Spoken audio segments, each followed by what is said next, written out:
cadre de l'Union sacrée de la nation, USN, Modeste Bahati Lukubo affiche un déséquilibre qui appelle à plusieurs questionnements au regard des faits qui le soutiennent.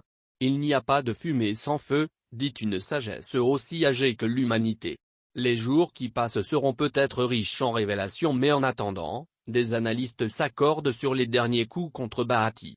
La destitution du ministre de l'économie, l'invalidation du gouverneur de la Tshopo par le Conseil d'État, guéguerre avec Ambozo pour la désignation du candidat juge à la Cour constitutionnelle, combat gagné par Ambozo, les bruits sur la pétition en gestion contre lui sont là quelques éléments qui concourent à s'interroger si le leader de la FEDC serait en disgrâce au sein de l'Union sacrée. La politique est ce terrain où tous les coups sont permis. L'opinion se souviendra d'un puissant des puissants, celui que d'aucuns appellent l'oreille du chef, Jean-Marc Cabin, pilote infaillible de cette même plateforme aujourd'hui en disgrâce totale et sans appel.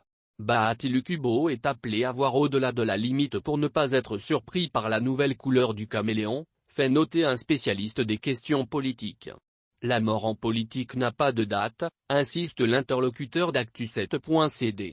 Seulement et aussi, le dernier mot revient à Félix Tshisekedi sur l'avenir, le devenir et les animateurs de l'Union sacrée. Ouéance.